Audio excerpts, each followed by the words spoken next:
Welcome back to another story on Infidelity Tales Lab. Before we begin, tell us, where in the world are you watching from? Now, let's dive into today's story. Chapter 1. The Perfect Family Facade. Corey Nixon had always prided himself on reading people. 20 years as a private investigator had honed his instincts to a razor's edge, teaching him that the most dangerous lies came wrapped in the most beautiful truths. But standing in his marble-floored kitchen that Friday evening, watching his wife Jeanette Harrell Nixon prepare dinner, while their 12-year-old daughter Myra bounced excitedly about her first high school party invitation, he felt only the warm contentment of a man who believed he'd built something unshakable. "Dad, can you believe Kelly Hopper invited me? She's like the coolest 8th grader ever." Myra's auburn hair caught the light as she spun around, her excitement infectious. Corey ruffled her hair, his weathered hands gentle despite their size. "Just remember what we talked about, sweetheart. Smart choices, and call if you need anything." Jeanette looked up from the stove, her blonde hair perfectly styled even after a full day at her real estate office. "Corey, she'll be fine. It's just a pool party at the Hopper house. Agnes Cervantes will be their chaperoning." She smiled that radiant smile that had captured his heart 15 years ago. "You worry too much." The evening felt like countless others in their Westfield home. Corey had built this life methodically. The successful PI business, the house in the best neighborhood, the family that was the envy of their social circle. After a childhood of foster homes and military service that had shown him the worst of humanity, he'd created his sanctuary. At 42, Corey's imposing 6-foot frame and steel-gray eyes still commanded respect. His reputation in the investigation business was built on two principles: absolute loyalty to those who earned it, and absolute destruction for those who betrayed it. His wife and daughter were his world, the only people who'd ever seen the gentleman beneath the predator. "I've got that background check to finish up tonight," Corey said, kissing Jeanette's forehead. "The Hoffman divorce case should be wrapped up by the time you get back from dropping Myra off." "Actually," Jeanette said, not meeting his eyes, "Mom's picking her up. She wanted to spend some time with Myra before the party." Corey nodded, though something nagged at him. Donna Tyler, his mother-in-law, had been increasingly present lately, always with reasons that sounded perfectly reasonable. Still, family was family, and he'd learned to pick his battles. The call came at 11:47 p.m. "Mr. Nixon, this is Dr. Francis Calhoun at Westfield General. Your daughter was brought in from a party. You need to come immediately." The 20-minute drive felt like hours. Corey's mind raced through possibilities, each worse than the last. Myra was responsible, careful. What could have happened?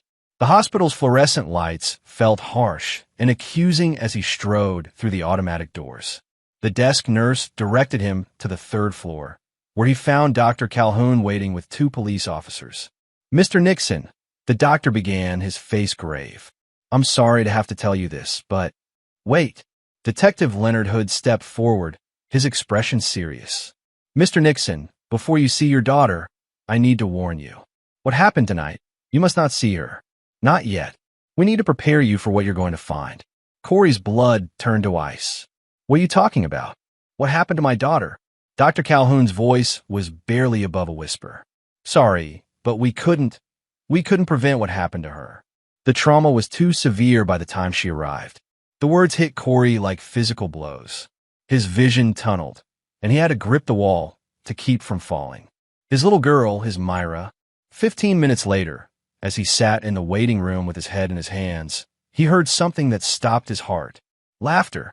Not just any laughter. Jeanette's distinctive musical laugh. The one she saved for truly joyful moments. He looked up to see his wife and mother-in-law emerging from the hallway that led to the patient rooms. They were smiling, talking in low, animated voices. Donna Tyler even looked relieved. "Jeanette," Corey's voice cracked. How can you be laughing?" "Our daughter." Jeanette's face immediately transformed into a mask of grief, but not before Corey caught something in her eyes. Something that looked almost like satisfaction. "Oh, honey," she said, rushing to his side. "I'm sorry. Mom was just telling me about something to distract me from the pain. You know how I get when I'm overwhelmed." But Corey's trained, I caught everything.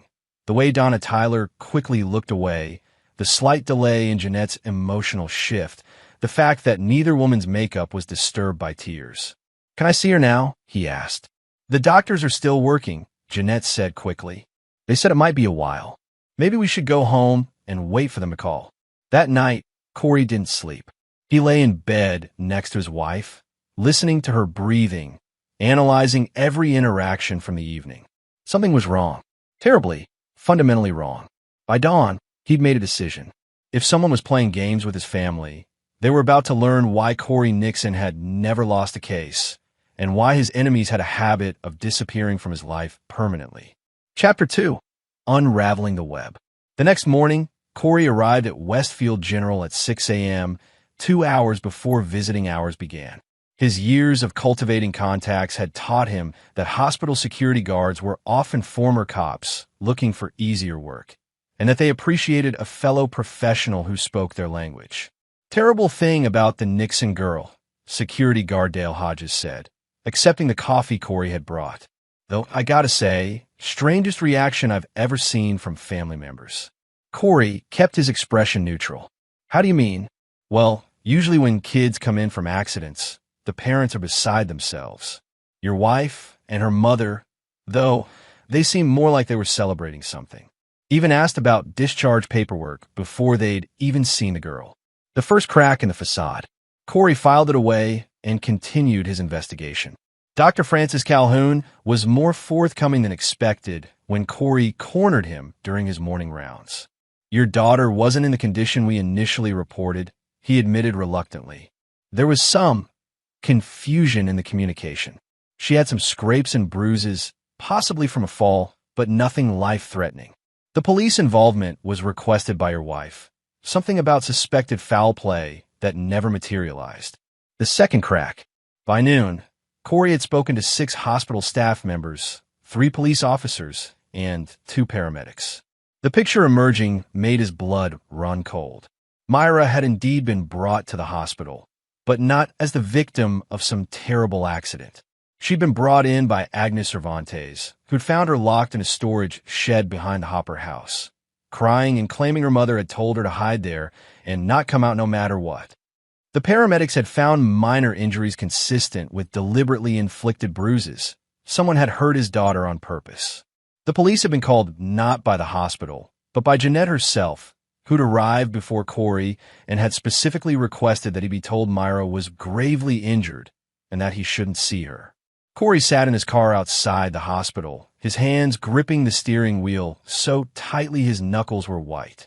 Someone had deliberately hurt his daughter and manipulated him into believing she was dying.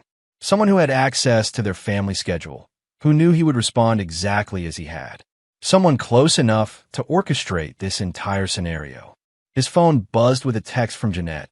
"Myra's doing better. Doctors say she can come home tomorrow. You're such a good father. She's lucky to have you." The emotional manipulation was textbook, designed to make him grateful rather than suspicious. But Corey had spent too many years seeing through lies to fall for it now. He drove to his office and pulled up the surveillance system he'd had installed around their house 6 months earlier. Officially, it was for security. Unofficially, Corey Nixon trusted no one completely, a habit that was about to save his life. The footage from the past 3 weeks revealed a pattern that made his stomach churn. Jeanette meeting with a man Corey didn't recognize at coffee shops across town. Donna Tyler making frequent visits when Corey was out of town on cases. Most damning of all, a clear shot of Jeanette and the unknown man kissing passionately in Corey's own driveway while he'd been in Chicago on a missing persons case. But it was the timestamp on the final video that sealed his wife's fate. Yesterday afternoon, 3 hours before Myra's party, showing Jeanette and the stranger entering the house with Myra, then leaving 20 minutes later without her. Myra never made it to any party. Corey recognized the look in the man's eyes from the surveillance footage. He'd seen it in war zones and crime scenes, the cold satisfaction of someone who enjoyed inflicting pain. This wasn't just about adultery. This was about something much darker. He ran the stranger's license plate through his contacts at the DMV. The name that came back made his blood run cold.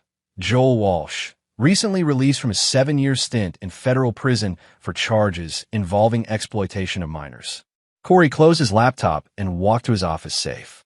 Inside, among the usual documents and emergency cash, was a .45 caliber pistol he'd hoped never to use again. Next to it was a small black notebook containing contact information for men who, like him, had learned in the military that some problems required permanent solutions. He thought about Myra, probably confused and traumatized, wondering why her father hadn't come to save her immediately. He thought about the years of marriage to a woman who could orchestrate her own daughter's abuse for whatever sick game she was playing. Most of all, he thought about the promise he'd made to himself long ago. Anyone who betrayed his trust didn't get a second chance. They didn't get to explain, apologize, or make amends. They simply ceased to exist. But first, he needed to understand the full scope of the betrayal. Jeanette and Joel Walsh had made one crucial mistake. They'd assumed they were dealing with a naive husband who would never see through their manipulation. They were about to learn that Corey Nixon had never been naive about anything. Chapter 3. The Depth of Betrayal. Corey spent the next 48 hours constructing a web of surveillance that would have impressed federal agents. Using equipment from his PI business and contacts from his military days, he turned his own home into a monitoring station while maintaining the facade of a worried father waiting for his daughter's recovery. Myra came home Tuesday evening, quiet and withdrawn, but physically unharmed. Corey held her close, noting the way she flinched when Jeanette approached and how she kept looking at the doors as if planning escape routes. His daughter was traumatized, but alive, and she was the key to understanding what had really happened. That night, after Jeanette had gone to bed, early claiming exhaustion, Corey sat with Myra in her room. "Sweetheart, I need you to tell me exactly what happened at the party. All of it." Myra's eyes filled with tears. "There wasn't really a party, Dad. Mom drove me to this house, and there was this man there. He was scary, and he kept asking me questions about you, about your work, your clients, where you keep your files." The pieces clicked into place with sickening clarity. This wasn't about a simple affair. This was about Corey's business, his cases, his clients, many of whom were wealthy individuals going through messy divorces with secrets worth killing for. "What kind of questions, baby?" "He wanted to know about the papers in your office, especially anything about Mr. Randall Steele. Mom told him you've been working on something big, something that could make us rich." Myra wiped her nose with the back of her hand. "When I said I didn't know anything, he got angry. Mom told him to put me in the shed until you came looking for me, and then they would... What would they do, Myra?" "They said they would hurt you, Dad. Really hurt you. And then the man would take over your business, and Mom would get all the money from your clients." Her voice dropped to a whisper. "Mom said you were stupid and that she never loved you anyway." Corey's vision went red for a moment, but he forced himself to stay calm for his daughter's sake. The plan was becoming clear. Stage a crisis with Myra to get Corey emotional and off balance. Then use his distracted state to either kill him or frame him for something that would destroy his business and reputation. Meanwhile, Jeanette would play the grieving widow and inherit everything he'd built. The Randall Steele case was worth $50 million in assets. Corey had uncovered evidence that Steele's wife was hiding money in offshore accounts, information that could swing the divorce settlement dramatically. If someone could get access to that evidence and sell it to the highest bidder. "Myra, I need you to do something for me, and it's very important. Can you be brave?" She nodded, though her lower lip trembled. "I'm going to send you to stay with Uncle Bruce for a few days. You remember him from the barbecues? He's going to keep you safe while I take care of some business. But you can't tell Mom where you're going, and you can't tell her we talked about any of this. Can you do that?" Bruce Eastman wasn't actually Corey's brother, but they'd served together in Afghanistan and had maintained the kind of bond that transcended blood. More importantly, Bruce specialized in personal security and wouldn't hesitate to kill anyone who threatened someone under his protection. The next morning, Corey implemented the first phase of his counterplan. While Jeanette was at her real estate office, he transferred Myra to Bruce's secure compound upstate, telling his wife that their daughter was staying with his fictional sister for psychological counseling after her trauma. Jeanette's reaction told him everything. Instead of insisting on knowing which therapist or demanding to speak with this sister she'd never heard of, she simply nodded and said she thought it was probably for the best. That afternoon, Corey received a text from an unknown number. Your daughter's safe, but not for long. We have what we need from your office. Time to retire, old man. They made their move too early. While they thought Myra was still within their reach, she was actually 200 miles away with a man who'd killed Taliban fighters with his bare hands. While they thought they'd gained access to his office, they'd actually accessed a decoy system Corey had set up years ago for exactly this scenario. But most importantly, they'd revealed that there were more people involved than just Jeanette and Joel Walsh. Corey opened his laptop and began typing a message to 5 very specific contacts from his military days. Men who, like him, had been permanently changed by war and had found civilian life lacking in meaningful purpose. Men who would relish the opportunity to apply their unique skills to a personal matter for their old commander. By sunset, Herbert Lloyd was positioned across the street from Joel Walsh's apartment with a sniper rifle.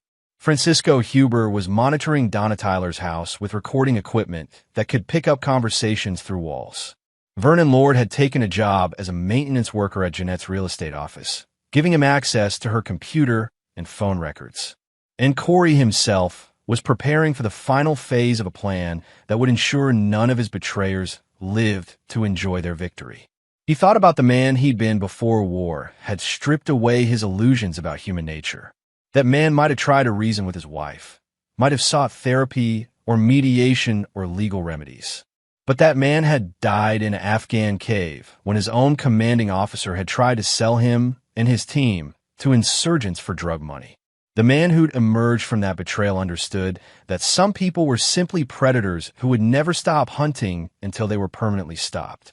Jeanette Harrell Nixon, Joel Walsh, and anyone else involved in this conspiracy had made the same mistake as his former CEO. They'd assumed Corey's loyalty made him weak, that his love for his family made him vulnerable. Tomorrow, they would learn that a predator's greatest strength was the ability to make his enemies believe he was prey. Chapter 4. The Hunter's Past. 20 years ago, Staff Sergeant Corey Nixon had learned the most important lesson of his life while bleeding out in a Taliban cave, listening to his commanding officer negotiate the sale of his team's location for 2 kilograms of heroin. The betrayal hadn't just cost him 3 of his closest friends. It had taught him that the capacity for evil existed in everyone, hidden behind masks of love, loyalty, and friendship. When he'd finally escaped and systematically eliminated every person involved in that betrayal, from the CEO to the Afghan middleman to the stateside dealer who'd facilitated the transaction, he'd made himself a promise. Never again would he be the victim. Now, sitting in his office at 3 a.m. while his wife slept peacefully in their bed, Corey allowed himself to remember the skills that had kept him alive when the world went dark. The army had trained him to be efficient, but Afghanistan had made him ruthless. The difference between a soldier and a predator wasn't about rules of engagement. It was about accepting that some threats required permanent solutions. His phone buzzed with an encrypted message from Herbert Lloyd. Package acquired. Walsh meeting unknown female, apartment 4B. Recommend immediate escalation. Corey pulled up the surveillance feed. Herbert was streaming from his position. The unknown female was a brunette in her 30s, someone Corey didn't recognize, but whose body language suggested familiarity with violence. She moved like a professional, military or law enforcement background, possibly private security. Another player in the game. The conspiracy was larger than he'd initially calculated. A second message arrived from Francisco Huber, mother-in-law hosting strategy session. 3 additional males present. Heavy hardware visible. This is bigger than family drama, boss. Corey felt the familiar calm that had once made him legendary among special operations units. The more complex the threat, the more methodical his response became. Emotion was a luxury for people who fought fair battles. Corey had learned long ago that survival required embracing the darkness that civilized people pretended didn't exist. He opened his secure laptop and began accessing resources he'd hoped never to use again.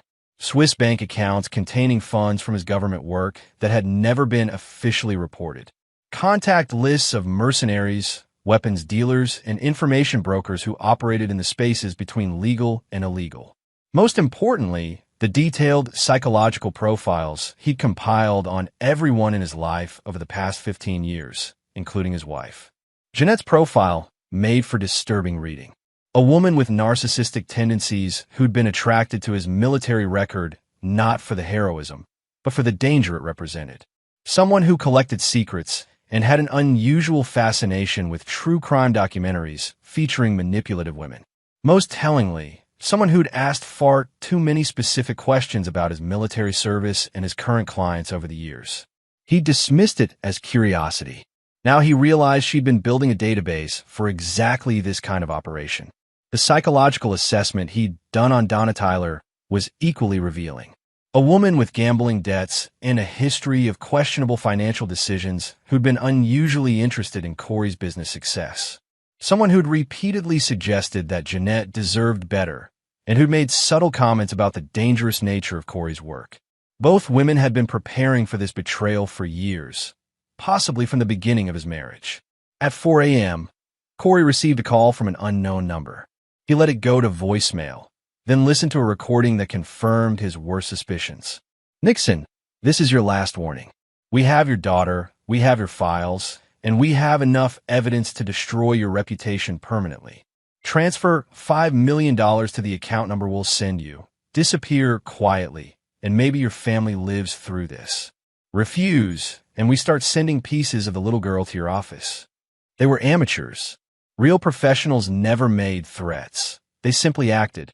The fact that they were trying to negotiate told Corey they were overconfident and underprepared for the level of response they triggered.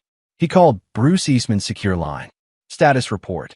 Package is secure and asking for her daddy. She's scared but unharmed. Want me to put her on the line? Negative.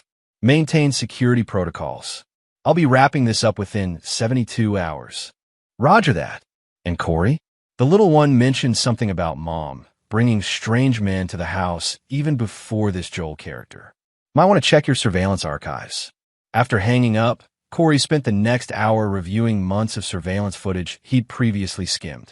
The pattern was clear. Jeanette had been hosting meetings with various men for over 6 months, always when Corey was out of town. Some faces he recognized from wanted posters in his files. Contract killers, information brokers, and thieves who specialized in high-value targets. His wife had been planning this betrayal for months, possibly years. She'd been using their home as a headquarters for a criminal enterprise that targeted wealthy divorce clients and their investigators. The depth of the betrayal was actually liberating. It meant Corey could respond without moral complexity or emotional conflict. These weren't misguided family members who'd made poor choices. They were career criminals who'd made the fatal mistake of targeting someone with the skills and resources to fight back. By dawn, Corey had assembled a complete picture of the conspiracy and the personnel he'd need to eliminate it. Joel Walsh was the muscle and the connection to organized crime. Donna Tyler was the inside information source and the financial coordinator. The unknown brunette was likely the operational planner, someone with tactical experience who designed the kidnapping and extortion scheme. And Jeanette was the mastermind, the spider at the center of a web that had been years in the making. Corey opened his weapons safe and began selecting equipment for what would be his final family reunion. The .45 pistol was reliable but limited. The tactical knife was silent but required close proximity. The explosives were thorough but indiscriminate.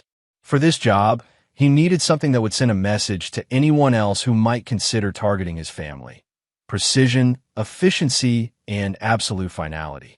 He selected 3 items that would serve his purposes perfectly: a combat shotgun for close-quarters work, a suppressed rifle for distance elimination, and a small device that would ensure none of his targets ever hurt another family. 20 years ago, he'd learned that betrayal was the one crime that required the death penalty.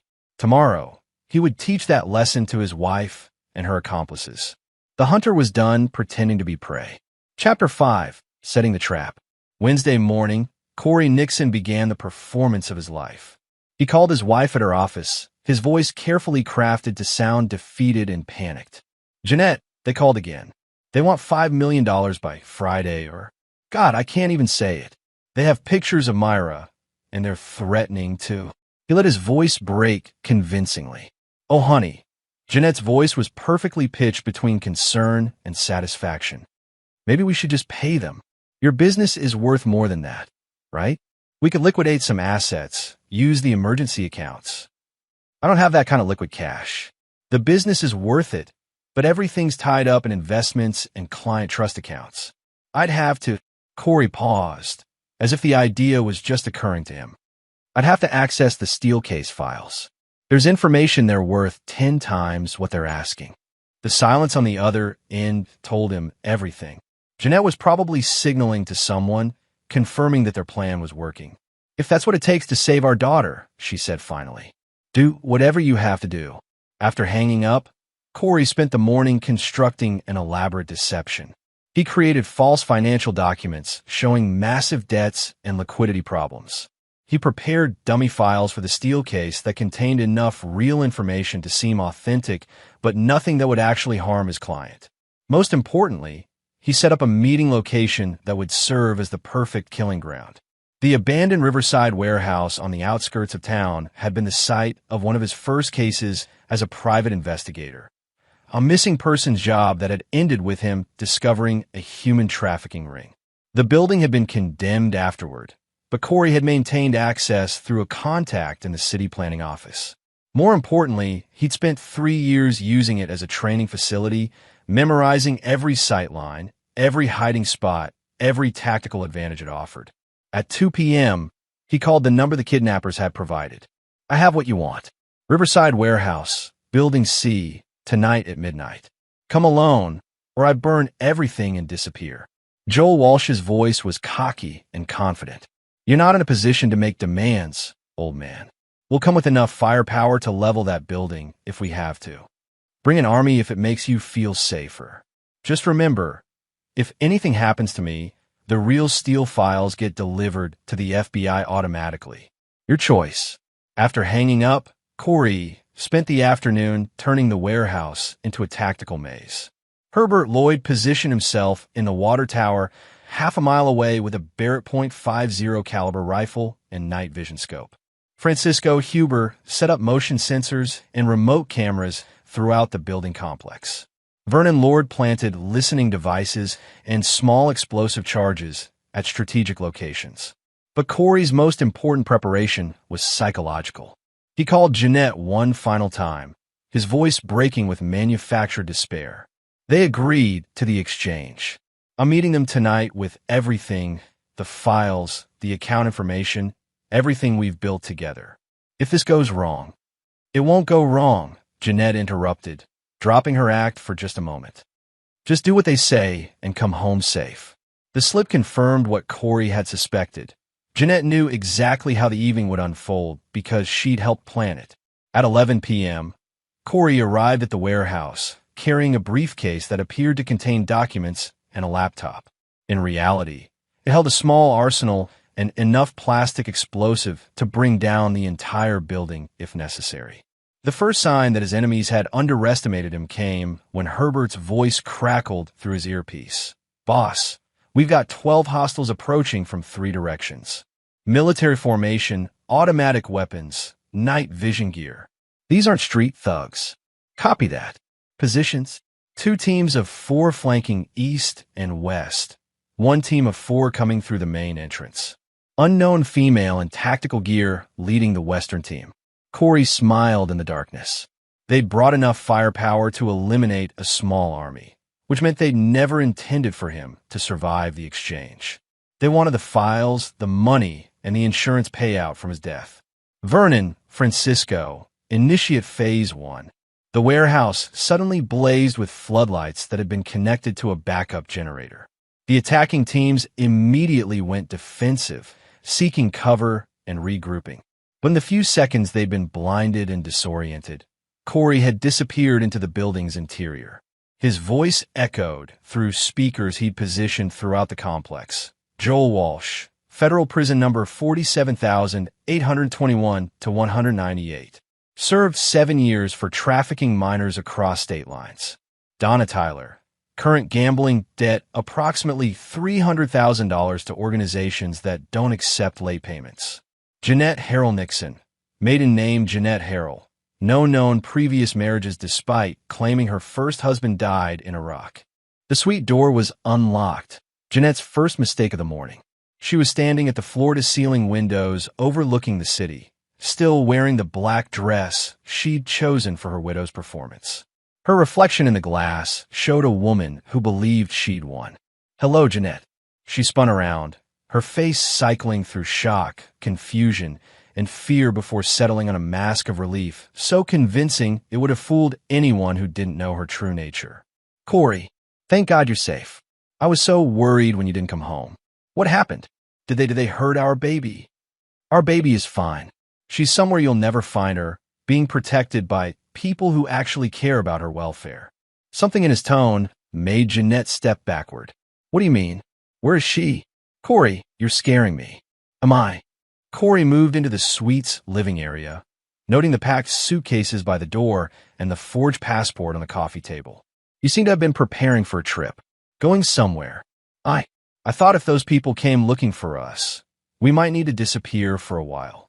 Just until this whole thing blows over." Corey picked up the passport, which bore Jeanette's photo but the name Rebecca Walsh, Joel's sister, according to the family information he'd extracted from Catherine Norton. "Interesting choice of alias. Though I suppose it makes sense, considering you've been planning this with Joel for months." Jeanette's mask finally slipped, revealing the calculating predator beneath. "How much do you know?" "Everything. I know about the meetings in our house while I was out of town. I know about the surveillance you've been conducting on my clients. I know about the insurance policy you took out on me 3 months ago. I know you deliberately put our daughter in danger to manipulate me into a vulnerable position. She was never in real danger. She was traumatized and brutalized by your associates. That makes it real danger, regardless of your intentions." Jeanette moved toward the window, perhaps calculating whether the balcony offered an escape route. "You don't understand. This wasn't personal. This was business. You have access to information worth millions of dollars, and you were too naive to monetize it properly. So you decided to kill me and take it. I decided to set us up for life. The divorce business is lucrative, Corey. Wealthy people will pay enormous sums to get leverage over their spouses.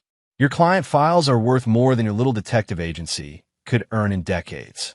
Corey felt the familiar calm that preceded violence. "And our marriage? Our family? Was any of it real?" Jeanette laughed, the sound sharp and bitter. "You were a means to an end from the beginning.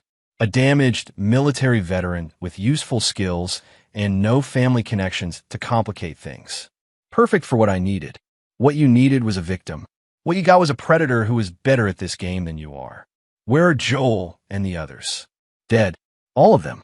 I spent the night eliminating every person involved in the conspiracy against my family." Jeanette's face went pale. "You're lying. Joel was a professional. Catherine Norton was ex-military intelligence. They had backup plans. They underestimated their target, just like you did." Corey drew the suppressed pistol in one fluid motion, holding it steady as Jeanette backed against the window. "You can't kill me, Corey. I'm your wife. You love me. I love the person I thought you were. That person never existed. What you are is a predator who used my daughter as bait to set up my murder. What you are is a cancer that I'm about to cut out of my family's life permanently." "Wait." Jeanette's voice was desperate now. "The money. There's $8 million in accounts Joel set up. Untraceable funds from previous jobs. I can give you the access codes. We can disappear together, start over somewhere else. I don't want her blood money. I want you dead. Think about Myra. She needs her mother. You can't make her an orphan over this." The mention of his daughter made Corey's finger tighten on the trigger.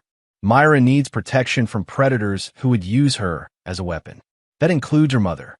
I gave birth to her. I raised her. You can't just. You tortured her to manipulate me. You were willing to let strange men hurt her to further your scheme. You stopped being her mother the moment you chose money over her safety. Jeanette made a desperate lunge for her purse, which likely contained a weapon of her own. Corey's first shot took her in the shoulder, spinning her around and slamming her against the window. The second shot was center mass, dropping her to the floor. As she lay dying, Jeanette looked up at him with eyes full of hatred rather than remorse. You think you've won? There are others, people who know about your clients. This isn't over. Yes, it is. The final shot was a mercy she didn't deserve, but that Corey gave her anyway. He spent the next hour eliminating all evidence of his presence in the suite. The hotel's security cameras had been disabled by Vernon Lord the previous evening. The keycard Jeanette had used was registered to one of her aliases. The forensic evidence would suggest a falling out among criminals rather than a domestic homicide. By the time Corey left the Riverside Hotel, Jeanette Harrell Nixon had become just another casualty in what the media would later describe as a turf war between organized crime groups. Her mother, Donna Tyler, would be found dead in her home that afternoon, the victim of an apparent heart attack brought on by stress. The conspiracy against the Nixon family had been permanently resolved with the kind of efficiency that left no loose ends and no surviving threats. Corey drove toward Bruce Eastman's compound to collect his daughter, his mind already focused on the future rather than the past. Myra would need therapy to deal with her trauma, but she would recover surrounded by people who genuinely cared about her welfare. The predators who tried to destroy his family were dead. The threats had been neutralized. The hunter had protected his territory and eliminated every challenge to his pack. For the first time in weeks, Corey Nixon felt at peace. Chapter 8. Cleaning House. 3 days after Jeanette's death, Corey Nixon sat across for Detective Leonard Hood in the Westfield Police Department's interview room. The conversation was a formality. Hood had been one of Corey's contacts in law enforcement for years, and both men understood the game being played. "Terrible thing about your wife," Hood said, sliding a coffee across the table.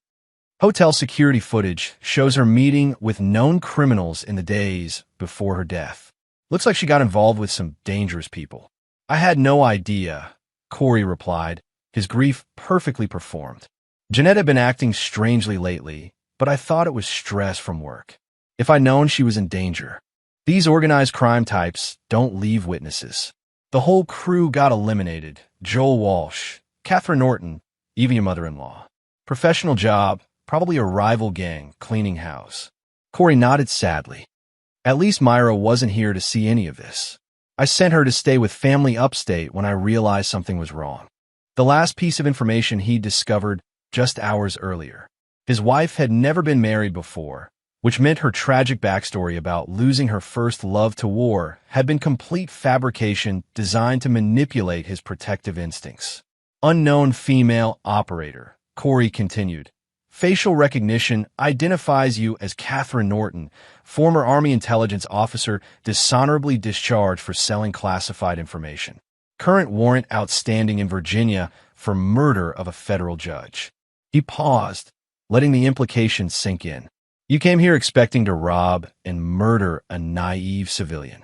Instead, you've walked into a prepared battlefield against someone who's killed more enemy combatants than all of you combined." Joel Walsh's voice came through a bullhorn. "We have her daughter, Nixon. Surrender now, or—" "No, you don't." Corey's voice was calm and certain. "My daughter is 200 miles away with a man who's killed Taliban commanders with his bare hands. What you have is a half-baked plan and about 30 seconds before I start reducing your numbers." The first explosive charge detonated near the Eastern team's position. Vernon had placed it perfectly, close enough to disorient and injure, but not close enough to kill immediately. Corey wanted them alive for the next phase of his plan.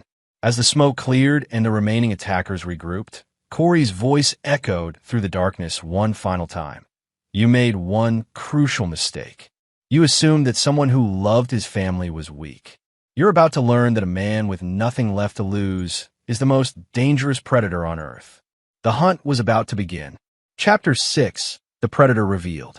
The first kill came at 12:17 a.m., when Francisco Huber's expertise with explosives eliminated 2 of the Eastern assault team members who'd taken cover behind what they'd assumed was a solid concrete barrier. The shaped charge he'd planted there earlier turned their shelter into shrapnel that painted the warehouse floor. Catherine Norton's voice crackled over their communication system. "Abort and regroup. This is a trap." But Corey had anticipated their retreat routes. As the surviving team members fell back toward their vehicles, they found their path blocked by Herbert Lloyd's precision shooting from the water tower. The .50 caliber rounds didn't just stop their advance. They eliminated cover and concealment with devastating efficiency. "You can run," Corey's voice echoed through the darkness, "but you can't escape. And you can't call for backup because Vernon's been jamming your communications for the past hour." Joel Walsh broke cover, firing wildly into the warehouse interior. "Come out and fight like a man, you coward." Corey materialized from the shadows like a nightmare given form. His combat shotgun spoke once, and Walsh's left kneecap disintegrated. The man collapsed, screaming, but very much alive. Fighting like a man would imply you deserve that level of respect. Corey's voice was conversational as he approached the wounded kidnapper. "But you torture children for money. That makes you something less than human." The second shot removed Walsh's right elbow. The third shattered his left ankle. "Where's my wife?" Through his agony, Walsh gasped out an address. Riverside Hotel, penthouse suite. She's waiting for confirmation." "Confirmation of what?" "Your death, insurance, $2 million policy." Corey nodded and put the final shot through Walsh's forehead. He learned in Afghanistan that mercy was a luxury that got good people killed. The remaining attackers lasted another 15 minutes. Catherine Norton proved to be professionally competent, but ultimately outmatched by Corey's preparation and his team's superior positioning.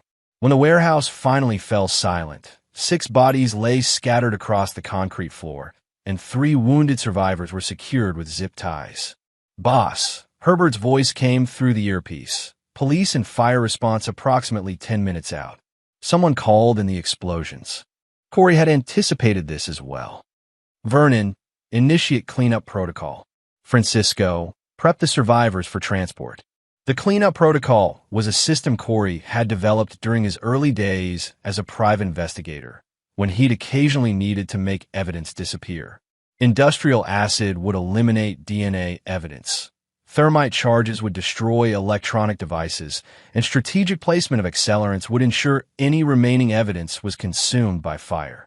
But the 3 survivors were transported to a secondary location, an abandoned mine shaft 40 miles outside the city. Corey needed information about the full scope of the conspiracy before he eliminated the remaining threats. 2 hours later, Catherine Norton was secured to a chair in the mine's main chamber, her professional composure finally cracking under the weight of her situation. "Your wife hired me 6 months ago," she admitted. "Said she needed help eliminating a dangerous husband who was becoming suspicious. The plan was to stage a kidnapping, get access to your client files, liquidate your assets, and make your death look like retaliation from one of your cases." "Who else was involved?" "Just us. Jeanette, her mother, Walsh, and me. Your wife said you were paranoid, but predictable, that you'd respond exactly like a concerned father when your daughter was threatened." Corey absorbed this information while cleaning his weapons. She was right. I did respond like a concerned father. I eliminated every threat to my child's safety. She's waiting for confirmation that you're dead.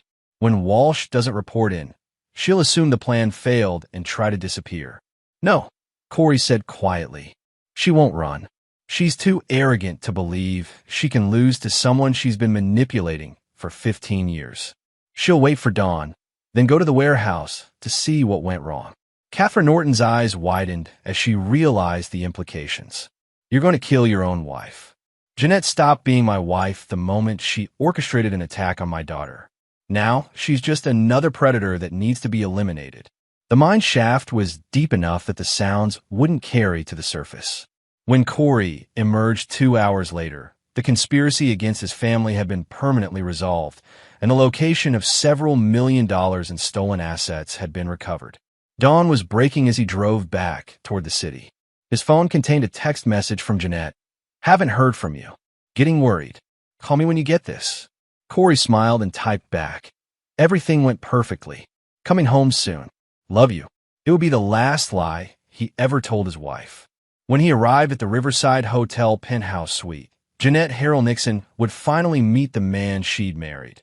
Not the gentle father and husband she'd been manipulating, but the predator who'd survived Afghanistan and eliminated every threat to his family's safety. The woman who'd spent months planning his destruction was about to learn that some betrayals carried a death sentence. Chapter 7. The Final Confrontation. At 6:43 a.m., Corey Nixon stood in the elevator of the Riverside Hotel, ascending to the penthouse suite where his wife waited for confirmation of his death.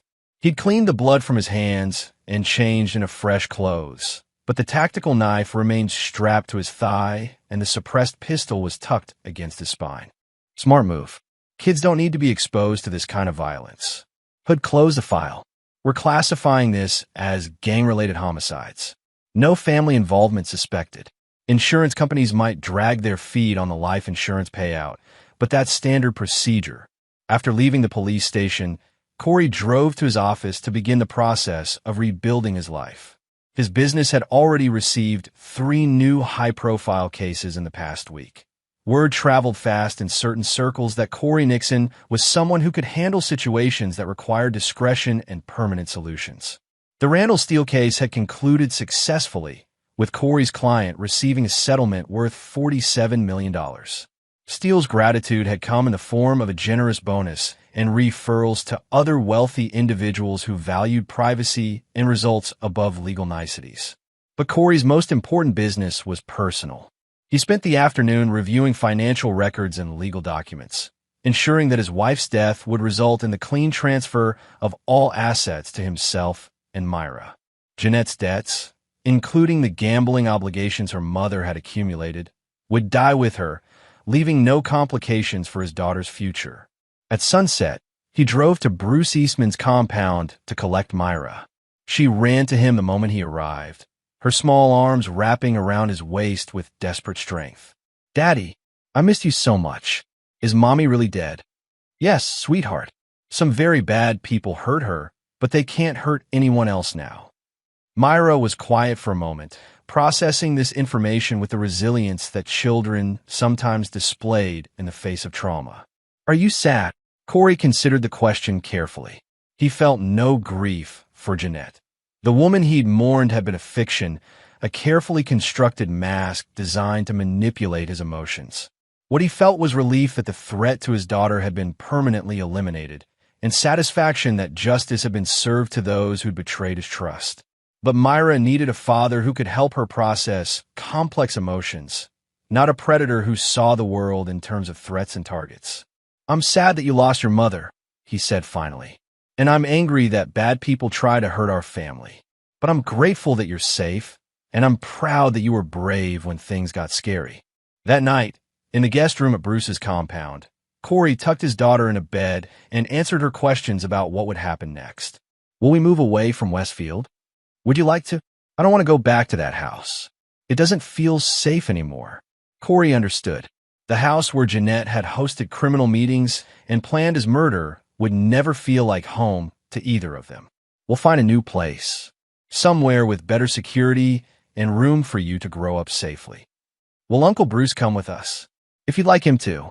Uncle Bruce and some of his friends are very good at keeping families safe from bad people. Myra nodded sleepily. "I like Uncle Bruce. He taught me how to throw knives today." "Did he now?" Corey smiled despite himself.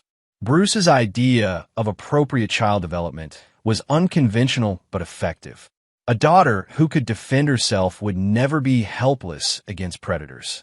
"Daddy, the bad people who hurt Mommy, they can't come back, right?" "No, sweetheart. They can never come back. I made sure of that." 3 months later, Corey and Myra Nixon settled into a sprawling ranch house in rural Montana, 2 hours from the nearest city and surrounded by land that offered clear sight lines in all directions. Bruce Eastman and his security team maintained a compound on the adjacent property, providing both companionship and protection. The house was equipped with military-grade security systems, reinforced safe rooms, and enough weaponry to repel a small army. Myra's bedroom had 2 exits and bulletproof windows. The property had underground bunkers stocked with enough supplies to survive a siege. To visiting social workers and school officials, it looked like the home of a concerned father who'd taken reasonable precautions after his family had been targeted by criminals. In reality, it was a fortress designed by a man who understood that predators would always exist and that the only reliable protection was the capacity for overwhelming retaliation. Myra adapted to their new life with remarkable resilience. She excelled in her new school, made friends with the children of Bruce's team, and began training in self-defense techniques that would serve her well if she ever faced another threat. Most importantly, she never asked about the details of her mother's death or expressed any desire to return to their old life. Children were remarkably good at recognizing genuine safety, and Myra instinctively understood that her father had eliminated the dangers that had threatened their family. The nightmares stopped after 6 months. The hypervigilance faded after a year. By her 14th birthday, Myra Nixon was a confident, capable young woman who could field strip a rifle, detect surveillance, and disappear into wilderness terrain if necessary. She was also happy, loved, and protected by people who would kill anyone who threatened her welfare. Chapter 9. The Price of Betrayal. 5 years after the events that destroyed his first family, Corey Nixon stood on the deck of his Montana ranch, watching his 17-year-old daughter practice tactical driving with Bruce Eastman.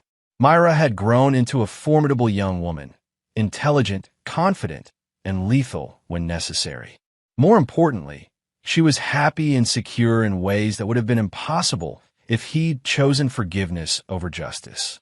The notification on his encrypted phone broke his contemplation. Vernon Lord's message was brief. Package delivered. Problem resolved. The problem had been Frank Dixon, a former associate of Jeanette's who'd recently been released from federal prison and had made the mistake of trying to contact Myra through social media. Dixon had apparently believed that enough time had passed for him to safely approach the Nixon family about unfinished business related to his deceased partners. Vernon's solution had been characteristically efficient. Dixon's death would be attributed to a prison rivalry that had followed him into civilian life. No connection to the Nixon family, no loose ends, no future complications. It was the 7th such resolution in 5 years. Word had spread through certain criminal networks that Corey Nixon's family was permanently off-limits, but occasionally someone would test that boundary. Each test resulted in swift, brutal elimination that reinforced the message. Betraying the Nixon family was a capital offense. "Dad, watch this."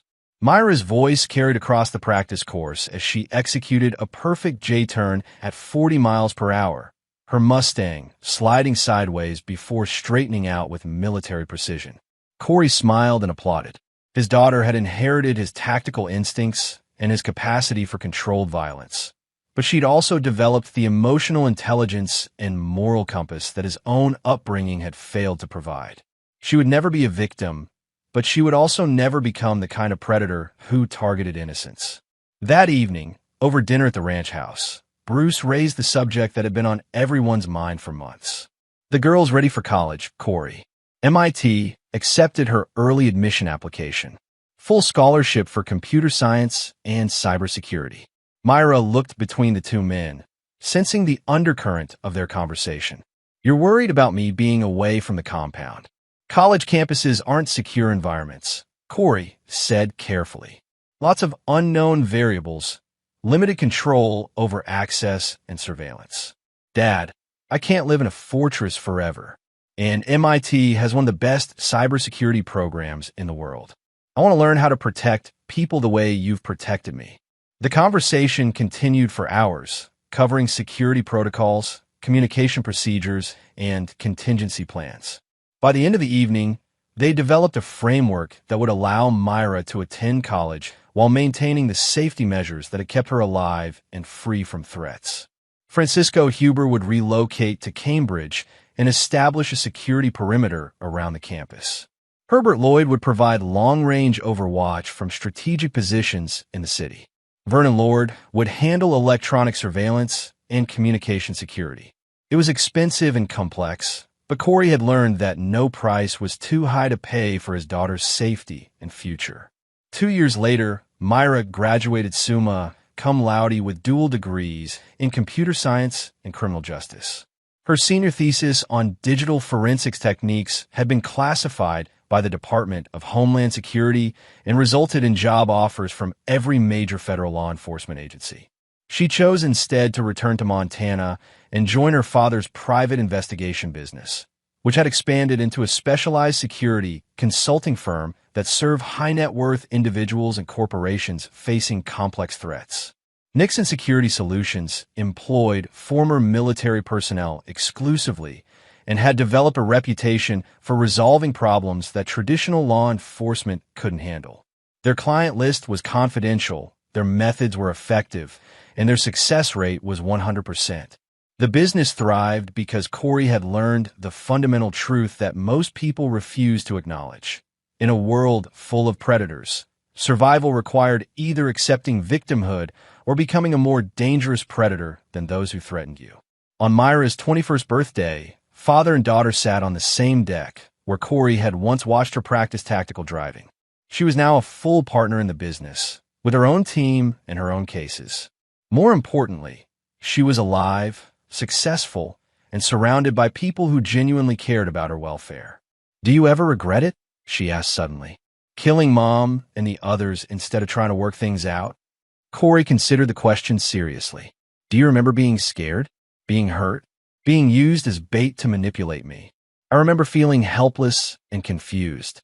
I remember thinking you might not be able to save me. Your mother was willing to let strangers torture you to further her scheme. She chose money over your safety, criminal associates over family loyalty. That wasn't a marriage problem or a communication issue. That was a fundamental character defect that would have eventually gotten you killed." Myra nodded slowly.